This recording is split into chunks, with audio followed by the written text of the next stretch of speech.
नमस्कार. सरस्वती मंदिर ट्रस्टच्या सरस्वती कट्टा या कार्यक्रमात तुम्हा सगळ्यांचं मनापासून स्वागत. आपल्या सरस्वती मंदिर ट्रस्टमध्ये विद्यार्थी, शिक्षक, पालक किंवा इतर अनेक संलग्न व्यक्ती अशा आहेत की ज्यांनी आपल्या कर्तृत्वाने आणि आपल्या व्यासंगाने साहित्य, कला, क्रीडा अशा अनेक क्षेत्रात आपला ठसा उमटवलेला आहे. आपल्या शाळेच्या विद्यार्थ्यांनी अशा व्यक्तींकडून काहीतरी स्फूर्ती घ्यावी, काहीतरी शिकावं, यासाठी आपल्या संस्थेशी संलग्नित अशा व्यक्तींना आपण इथे आमंत्रित करणार आहोत आणि त्यांच्याशी अगदी मनमोकळ्या गप्पा मारणार आहोत. सरस्वती कट्ट्याच्या या आपल्या पहिल्या कार्यक्रमात आज आपण विद्यार्थी, विज्ञान आणि शिक्षणाच्या क्षेत्रामध्ये लक्षणीय कार्य करणाऱ्या अशाच एका व्यक्तिमत्वाचा आपण वेध घेणार आहोत. जिद्द, ज्ञान आणि साहस याचा मंत्र म्हणजेच जिज्ञासा. यांचं दुसरं नाव आहे श्री सुरेंद्र दिघे. तर आपल्या सरस्वती कट्ट्याच्या या पहिल्या शुभारंभाच्या कार्यक्रमासाठी मी राजेश पटवर्धन श्री सुरेंद्र दिघे सरांचं मनापासून स्वागत करतो. नमस्कार सर. धन्यवाद. संपूर्ण महाराष्ट्रामध्ये मराठी शाळा बंद होत आहेत, पण त्याच वेळेला आपल्या मराठी शाळेसाठी तुम्ही एक दिमागदार वास्तू निर्माण करण्यामध्ये पुढाकार घेतला. हे खरोखरच अतिशय कौतुकास्पद कार्य. आज आपण सरांचा अनुभव आणि त्यांच्या शिक्षण आणि शालेय क्षेत्रामधले जे कार्य आहे त्यामुळे आम्हा सगळ्यांच्या म्हणजे विद्यार्थी, पालक, शिक्षक या सगळ्यांच्या मनामध्ये जी नवीन नॅशनल एज्युकेशन पॉलिसी आहे त्याच्याबद्दल जे कुतूहल आहे किंवा काही थोडीफार भीती आहे ह्याबद्दल तुमच्याकडून जास्त माहिती घेणार आहोत. तर सर, तुम्हाला काय वाटतं की एवढ्या वर्षानंतर ही गव्हर्नमेंटनी जी पॉलिसी बदलली आहे याचं उद्दिष्ट काय असावं? नमस्कार. धन्यवाद मला निमंत्रित केल्याबद्दल. खूप चांगला विषय आहे आणि आत्ताच्या सध्याच्या काळात तो योग्य विषय आहे. बऱ्याच लोकांना, विद्यार्थ्यांना याविषयी जिज्ञासा आहे की नवीन शैक्षणिक धोरण म्हणजे काय. हे 2019 साली जे शैक्षणिक धोरण केंद्र सरकारने जाहीर केलं हे एका व्यापक दृष्टिकोनातून जाहीर केलेलं आहे. त्याचं प्रमुख उद्दिष्ट आहे की संपूर्ण देशभर एकसारखी शिक्षण पद्धती असावी की जी पद्धत आपल्या जी काही आपली संस्कृती आहेत, मूल्य आहेत, आपला जो वारसा आहे शिक्षणाचा, त्याचा प्रतिबिंब ह्या शैक्षणिक धोरणात प्रगट व्हावं. त्याचबरोबर भविष्यामध्ये आपल्या देशाचे जे नागरिक घडणार आहेत ते सक्षम आणि समर्थ व्हावेत हा संपूर्ण विचार करून ही पॉलिसी बदललेली आहे. पण हे मी सांगत असताना मला असं वाटतं मी थोडासा मागे जातो आणि स्वातंत्र्यानंतर 1950 साली जेव्हा भारत प्रजासत्ताक राष्ट्र झालं तेव्हा पहिले शिक्षण मंत्री मौलाना आझाद होते. त्यावेळी जे शैक्षणिक धोरण केंद्र सरकारने, भारत सरकारने केलं होतं ते आपल्या संविधानाला अनुसरून एकतर समानता आणि निधर्मता. आता त्यात समानता ह्याच्या खाली एक होतं की भारतातील प्रत्येक नागरिकाला शिक्षणाचा हक्क आहे. त्यामुळे शिक्षणाचं सार्वत्रिकरण करणं हे प्रमुख उद्दिष्ट त्या काळात होतं. कालांतराने त्याच्यामध्ये थोडेसे बदल होत गेले. 1964 साली प्रथमतः भारत सरकारने त्यावेळेच्या कोठारी कमिशनची नेमणूक केली होती. कोठारी कमिशनने आपला फार मोठा चांगला अहवाल दिला होता. त्याच्यातून 1984 साली एक शैक्षणिक धोरण जाहीर झालेलं होतं आणि त्या धोरणामध्ये शिक्षणाचा प्रसार देशभर कसा व्हावा ह्या दृष्टिकोनातून पावलं उचलली गेली होती. बॅकबोर्ड योजना किंवा त्याच्यानंतरच्या काळात आलेलं सर्व शिक्षण योजना हा त्याच्यातलाच तो एक भाग होता. नवीन शतक, आता हे शतक सुरू होतानाच 2005 साली ज्येष्ठ वैज्ञानिक आणि शिक्षण तज्ज्ञ यशपाल यांच्या अध्यक्षतेखाली एक कमिटी नेमली गेली होती. त्याच्यामध्ये शिक्षण तज्ज्ञ होते. त्यांनी 2005 साली एक शैक्षणिक धोरण केलेलं होतं आणि त्याच्यामध्ये ज्ञानरचनावाद सांगितला होता की मुलांनी शिकताना आपण ज्ञान शिकावं आणि काहीतरी ज्ञानाची निर्मिती करावी. हे सगळे टप्प्याटप्प्याने होत होतं. त्याची अंमलबजावणी होणं कठीण होत होतं कारण शिक्षण हा विषय हा केंद्र सरकार आणि राज्य सरकार ह्या दोघांच्याही अखत्यारीत होतं. त्यामुळे केंद्र सरकार असं आपला निर्णय संपूर्ण देशभर लादू शकत नाही. प्रत्येक राज्याला त्याची संमती लागते. त्याच्यामुळे ऑफकोर्स थोडासा दिरंगाई होऊ शकतो. आत्ताच्या शैक्षणिक धोरणावर आपण जर आलो तर असं होतं की आता अजून महाराष्ट्र राज्याने त्याला अधिकृतपणे संमती दिली नाही आहे. महाराष्ट्र राज्य अजून त्याच्यावर काम चालू आहे. काही राज्यांमध्ये ह्या नवीन शैक्षणिक योजनेचं सुरुवात ऑलरेडी झालेली आहे. आता मुख्य हे उद्दिष्ट जे आपण डोळ्यासमोर धरलं आहे की पुढच्या काळात जे काही आव्हानं आहेत ती आव्हानं स्वीकारण्यासाठी आपली जी आत्ताची शालेय विद्यार्थी आहे ते पुढे त्याला आव्हानांना तोंड देऊ शकतील. उदाहरणार्थ आता आर्टिफिशियल इंटेलिजन्स हा फार मोठं आव्हानाचा विषय आहे. तर अशा प्रकारे हे शैक्षणिक धोरण एक विस्तृत स्वरूपात मांडलं गेलेलं आहे. ओके सर, ज्या वेळेला आम्ही आता गेले काही वर्ष हा विषय चालू आहे, आम्ही पुस्तकांच्या दुकानात जातो किंवा काही क्लासेस असतात, शिक्षक असतात, प्रत्येक वेळेला ते सांगतात या वर्षीपासून चालू होणार, या वर्षीपासून चालू होणार. मग नक्की हे धोरण जे आहे ते कधीपासून चालू होणार आहे? म्हणजे निदान आपल्या शाळेपुरतं म्हणायचं झालं तर हे कधीपासून चालू होणार? नाही, आता मगाशी मी सांगितल्याप्रमाणे प्रश्न आपल्या शाळेचा नाही आहे. महाराष्ट्र राज्य हे कधी अधिकृतपणे करेल काम त्या पातळीवर चालू आहे हे निश्चित. काही कमिटी, तज्ज्ञ लोकांच्या कमिट्या नेमलेल्या आहेत.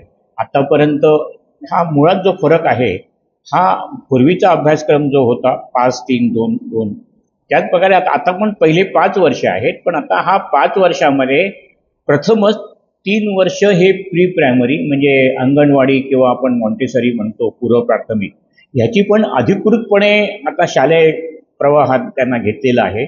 म्हणजे 3 वर्ष ही प्री प्रायमरीची पूर्व प्राथमिक विभाग आणि पहिली आणि दुसरी असे जोडून 5 वर्षाचा पहिला टप्पा आहे की ज्याला फाउंडेशन कोर्स पायाभूत म्हटलं जातं. म्हणजे तुम्हाला असं म्हणायचं आहे की नर्सरी, ज्युनियर, सिनियर, पहिली आणि दुसरी, बरोबर, हा पहिला टप्पा झाला. पहिला टप्पा झाला. आणि दुसरा टप्पा कोणता आहे? म्हणजे ह्या पहिल्या टप्प्यावर जास्त करून फोकस हे मुलांना त्यांच्या ज्ञानेंद्रियांची ओळख करून त्यांच्यात सवय पडे, आणि ह्याला नाव पण वेगळं दिलेलं आहे, बालसंगोपन आणि शिक्षण. ओके, म्हणजे health and education, health care पण त्याच्यामध्ये आलेलं आहे. कारण 3 वर्षापासूनची मुलं ह्याच्यामध्ये आपण घेतलेली आहेत, 3 ते 8 वर्ष वयोगट. तर त्यांचं संगोपन पण कसं चांगल्या प्रकारे होईल त्या प्रकारचं लक्षात घेऊन ही शिक्षण पद्धती आखलेली आहे. आणि जो काही एक थोडीशी अडचण असायची उदाहरणार्थ आपल्या शाळेत पण, की पूर्व प्राथमिकमध्ये मुलांना त्यांच्या सवडींनी त्यांच्या कलाने शिकवलं जायचं आणि तेवढ्यात पहिलीला एकदम अधिकृतपणे अभ्यास सुरू व्हायचा, बालभारतीची पुस्तकं व्हायची आणि मग मुलांना ते जड जायचं.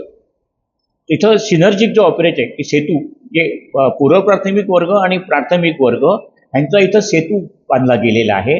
आणि म्हणून ही पहिली आणि दुसरी हे फाउंडेशन कोर्सला जोडली गेलेली खूप छान गोष्ट आहे.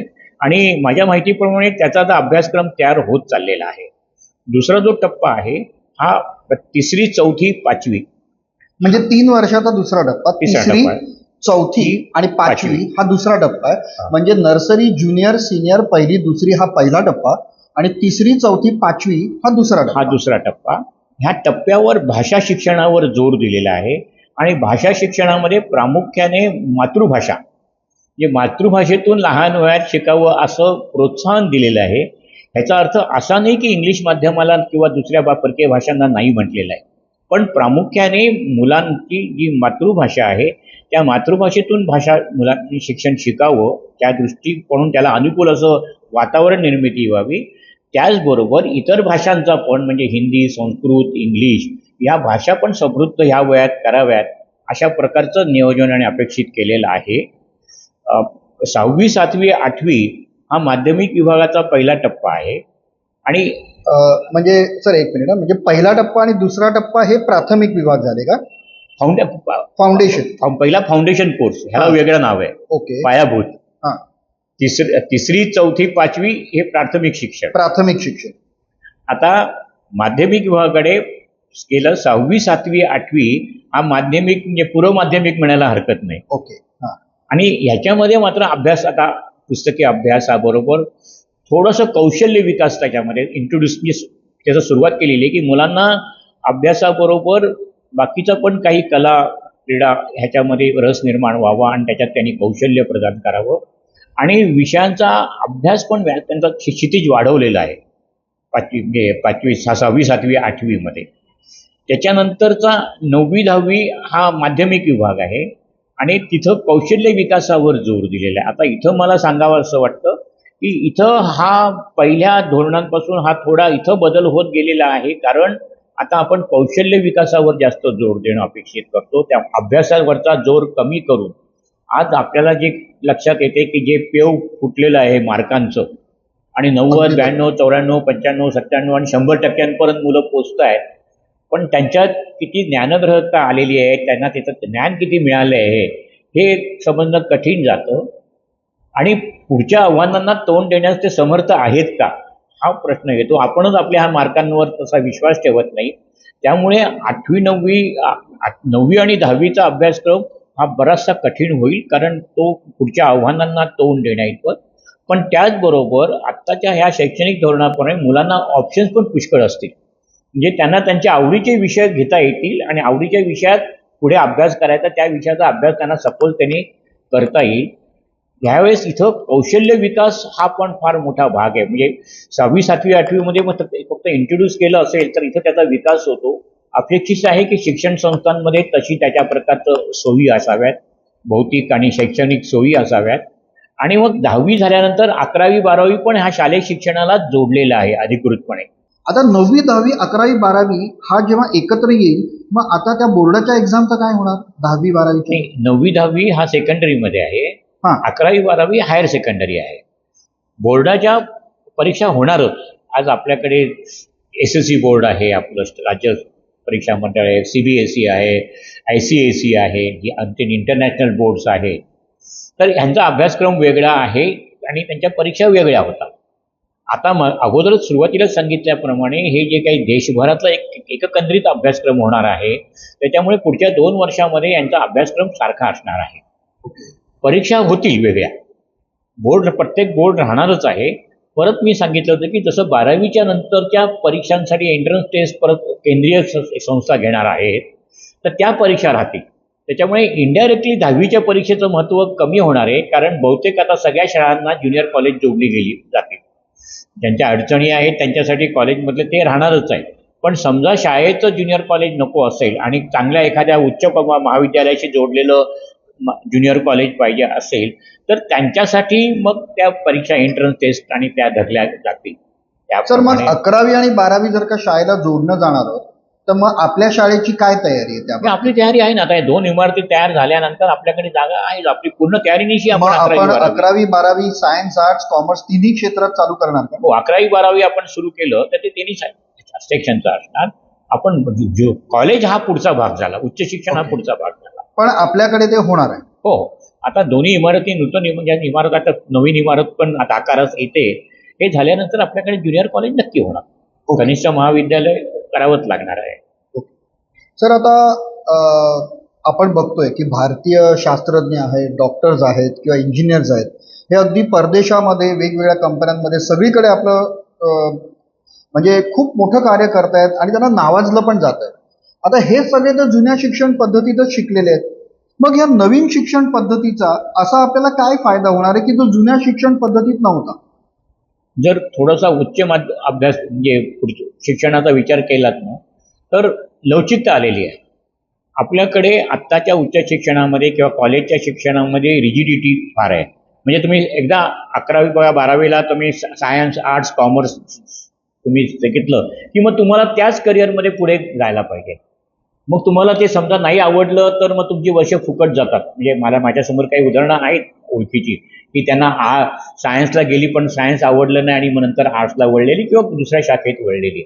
आता तसं होणार नाहीये. हे त्यांना त्या अभ्यासक्रमाचा आवड आहे त्याचा पुढे अभ्यास त्याच्यासाठी त्यांना करता येईल सखोल त्याच्यासाठी. म्हणजे तुम्हाला असं म्हणायचं आहे का की एखाद्या मुलाला जर का इंजिनिअरिंगला जायचं पण त्याचबरोबर त्याला इतिहास हाही विषय आवडतो तर तोही विषय ऑप्शनल घेऊ शकतो, असं काही आहे का? हे अशी सोय आहे. पण हे जरा पुढचं उच्च शिक्षणाचं झालं. आपण 11वी 12वी पर्यंत जर विचार केला तर 10वी पर्यंत विषयांचे ऑप्शन्स दिलेले आहेत. 11वी 12वीला पण त्या क्रेडिटच्या स्वरूपात ते येणार आहेत. त्यात तुम्ही मुलं कुठल्याही विषयाचा घेतील. म्हणजे त्याला जर संस्कृत भाषा आवडत असेल आणि त्याचबरोबर त्याला गणित पण आवडत असेल तर ते दोन्ही विषय तो घेऊ शकतो. त्यांनी आणि पुढचे जे टप्पे आहेत ते लवचिकता आणलेली, म्हणजे प्रत्येक पुढच्या ज्या कॉलेजच्या त्याच्यामध्ये एकेका वर्षाला पण मुलांना ते ग्राहकता धरली जाते. आता काय होतं की 12वी झाल्यानंतर एक तर तुम्ही पदवीधर होतात 3 वर्षांनी किंवा बिना पदवीधर. तर तसं ते उच्च शिक्षणाचं ते बदललेले आहे. परत आपण जर 11वी 12वी पर्यंत आलो तर ह्या दहावीच्या परीक्षेचं महत्त्व कमी होणार आहे. पण मग सर, ज्यादा प्रोफेशनल कोर्सेसना जायचंय, म्हणजे ज्यांना इंजिनिअरिंगला जायचंय किंवा NDAला जायचंय किंवा मेडिकलला जायचंय, जे आता JEE आणि नीटच्या एक्झाम्स देतात, त्यांच्या ॲडमिशन्स कशा होतील? मग 12वी नंतरचं त्याचं स्वरूप काय असेल? नाही, आता भारत सरकारने नॅशनल टेस्टिंग एजन्सी म्हणून ते आपले कमिटी फॉर्म त्यांची संस्था स्थापन केलेली आहे. गेले काही वर्ष ते परीक्षा घेतात. 12वीच्या परीक्षा झाल्यानंतर कुठल्याही प्रोफेशनल कोर्सला ॲडमिशन घेण्यासाठी ती NTA ची जी संस्था आहे ती परीक्षा ती घेणार. आणि कुठल्याही कॉलेजला जर जायचं असेल तर युनिव्हर्सिटी लेवलचं पण एक त्यांनी कमिटी फॉर्म केलेली आहे की ती ऑल इंडिया ती एंट्रन्स टेस्ट त्या घेतील आणि त्याप्रमाणे त्या मार्काप्रमाणे मग तुम्हाला तुमच्या आवडीचं कॉलेज ते निवडू शकेल. त्याच्यामुळे तसं रिपिटेशन आता जास्त होणार नाही अशी अपेक्षा आहे. सर, आत्तापर्यंत आपण बोलत होतो ते म्हणजे ॲक्च्युली ही पॉलिसी काय आहे, त्याचे टप्पे कोणते आहेत आणि त्याचा फायदा कसा होणार आहे. आता आपण आपल्या संस्थेकडे येऊया की ज्यावेळेला ही एज्युकेशन पॉलिसी जेव्हा महाराष्ट्र सरकार लागू करेल, जेव्हा ती लागू करेल तर त्यासाठी आपण इन्फ्रास्ट्रक्चर वाईज, मनुष्यबळ वाईज किंवा जी साधन सामुग्री याच्यासाठी लागणार आहे त्याच्यासाठी आपण काही आधीपासून तयारी केलेली आहे का? आता आपल्या संस्थेला 72 वर्ष पूर्ण होतील. आता 2027 साली आपण अमृत महोत्सव साजरा करू. त्यामुळे आपल्याला हा अमृत काळ असं म्हणायला हरकत नाही शाळेचा आणि संस्थेचा. मी म्हणतो आपले जे संस्थापक होते कर्वेबाई खूप त्यांनी पुढेचा विचार करूनच आपली शाळा आणि संस्थेचा अभ्यास केला. त्यांना टिळक सरांची साथ मिळाली. त्यामुळे हे आपल्या शाळेचं रोपटं किंवा संस्थेचं रोपटं वाढत आणि बहरत गेलं तेव्हा ह्या लोकांची दूरदृष्टी आपल्याला खूप कामी लक्षात येते. आता लक्षात आलं असेल तर आपण जे कौशल्य विकासावर जोर दिलेला आहे तर 1998 सालीच आपण आपल्याकडे एक क्रीडा संकुलाची बिल्डिंग बांधली. तिथं इंडोर स्पोर्ट्स आपण केलेले होते की जिथं जिम्नॅस्टिक हा प्रामुख्याने गेम होता, जुडो होतो, कराटे होता आणि 3 खेळ वाढत गेले. तेव्हा ती संपूर्ण 3 मजली बिल्डिंग ही क्रीडा संकुलाची बिल्डिंग होती. आपल्याकडच्या गेल्या 30 वर्षामध्ये जेव्हा 4 वर्षात विचार केला तर 6 छत्रपती अवॉर्ड विनर आपल्या संस्थेतून निर्माण झालेले आहे. त्यामुळे आपण कसं अभ्यासाकडून एकेकाळी अभ्यासामध्ये अग्रेसर असलेली शाळा आपली क्रीडा क्षेत्रात पण नाव तिने कमवलं. या क्रीडा क्षेत्रात नाव कमाई करत असतानाच आपण प्रज्ञा केंद्र 2005 साली सुरू केलं की जे स्पर्धा परीक्षेसाठी तयारी करून घेतील. मग त्या 4थी आणि 7वी किंवा आता 5वी आणि 8वीच्या स्कॉलरशिप्स असतील, बालविज्ञान परिषद असेल, होमी बाबा बालवैज्ञानिक असतील, MTS असेल, अशा परीक्षेची तयारी करायचे वर्ग आपण कधीच 50 वर्षापासून सुरू केलेले होते टिळक सरांच्या वेळेपासून. आणि तेच म्हणजे आपला हा सरस्वती मंदिर ट्रस्ट एक वाहता प्रवाह आहे. काळाप्रमाणे आपण बदलत गेलेलो आहोत. आणि आता जेव्हा आपण विचार करतोय, जेव्हा ह्या नवीन इमारती आपण बांधलेल्या आहेत, नूतन इमारत तुम्ही आता उल्लेख केलात, मराठी शाळा, आता दुसरी इमारत पण उभी होईल, तेव्हा जागेचा प्रश्न बऱ्याच प्रमाणात सुटेल. तेव्हा आपल्याला बऱ्याच काही गोष्टी नव्याने करता येतील. पण आता जो काही भाषेवर आपण मगाशी तुम्हाला सांगितलं की मी भाषेवर जोर आहे, तर आपण आत्तापासूनच आपल्या इंग्रजी माध्यमाची शाळा सुरू करायचं एक मुख्य कारण तेच होतं. ती काळाची गरज होती. इंग्रजी माध्यमातून शिक्षण म्हणून आपण इंग्रजी माध्यमाची शाळा सुरू केली. पण इंग्रजी माध्यमाची शाळा सुरू करतानाच मराठी माध्यमातल्या मुलांना पण आता आपण इंग्रजीचं शिक्षण हे एकेकाळी सेमी इंग्लिश हा 8वी पासून गेल्यानंतर असायचा, तो आपण 5वी पर्यंत आणला आणि आता आपण 3रीला आणू. इंग्रजी माध्यमाचं शिक्षण आता आपण 1ली पासून देतोय. त्यामुळे भाषा विषयावर आपण जोर देतोय. आज 1ली, 2री, 3रीच्या मुलांना किंवा इंग्रजी माध्यमाच्या मुलांना आपण संस्कृत शिकवतोय, हिंदी शिकवतोय. जे भाषेवर आपण ऑलरेडी जोर द्यायला सुरुवात केली. हे नवीन शैक्षणिक धोरणामुळे नाही, हे अगोदरच आपण सगळं म्हणजे प्रत्यक्षात आणत होतो. आता सरकारचं धोरण कधी येईल ते येईल, पण हे भाषा धोरण आता कौशल्य विकासाच्या दृष्टीने पण आपण प्रयत्न सुरू केलेले आहेत. त्याच्या दृष्टीने पुढच्या काळात अगदी नजीकच्या काळामध्ये आमच्या त्याच्यावर चर्चा चालू आहे. पाककला मुलींसाठी किंवा मुलांसाठी पण, हल्लीच्या काळात मुलं पण पाककलेचे वर्ग त्यांच्यासाठी प्रोफेशनल आपण बेकरी, कुकिंग तसं आपण सुरू करणार आहोत मुलांसाठी किंवा कोणासाठी. आता अर्थातच इलेक्ट्रॉनिक्स किंवा इलेक्ट्रिकल ॲपरेटस दुरुस्त करण्याचं त्याचं प्रशिक्षण मुलांना, त्याच्यासाठी आपण आता योजना आपल्याकडे आहे, त्याच्यावर काम चालू आहे. आपल्याकडे जसं क्रीडा केंद्र होतं तसं ललित कला केंद्र आपण स्थापन केलं. म्हणजे क्रीडा विज्ञान सांस्कृतिक केंद्र हे तर आपण स्थापन केलंच होतं, पण त्या सांस्कृतिक कार्याला आणखी जोर द्यावा म्हणून आपण ललित कला अकादमीची जोड दिली आज ललित कला अकादमीच्या माध्यमातून आपण नृत्याचे क्लासेस, भरतनाट्यम, कथ्थक नृत्याचे क्लासेस, आज आपल्याकडे संगीत शिक्षक म्हणजे मराठी आणि इंग्रजी दोन्ही माध्यमाच्या प्राथमिक विभागाला आणि म्हणजे पूर्व प्राथमिक विभागाला संगीत शिक्षक आहेत, नृत्य शिक्षक आहेत. त्यामुळे आपण हे कला कौशल्य आपण विकास करायचा प्रयत्न ऑलरेडी सुरू केलेला आहे. आणि भविष्यात जागा आणि मनुष्यबळ ह्या सगळ्या ह्याच्यामध्ये मनुष्यबळ हा एक मोठा प्रॉब्लेम. आजच्या काळाची खरी गरज आहे ती ट्रेड मनुष्यबळाची, म्हणजे शिक्षित मनुष्यबळ. आज ज्या काही शिक्षण पद्धती राबवली जात आहे आणि त्याला पुढची जी आव्हानं आहेत त्याच्यासाठी आम्हाला ह्या शिक्षक आणि जे मनुष्यबळाची खरी गरज आहे. आणि आम्ही आता ती टीचर्स ट्रेनिंगच्या माध्यमातून ती करायचा प्रयत्न करतो आहोत.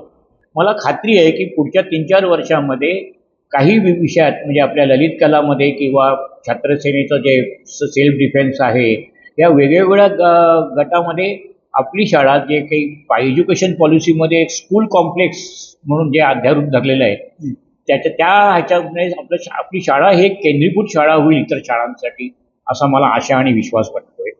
डेफिनेटली होईलच. सर, आजच्या काळात जर का तुम्ही बघितलं तर एक ग्रॅज्युएशन झाल्यावर पोस्ट ग्रॅज्युएशन करण्यासाठी परदेशात जाण्याचं प्रमाण खूप जास्त आहे मुलांचं.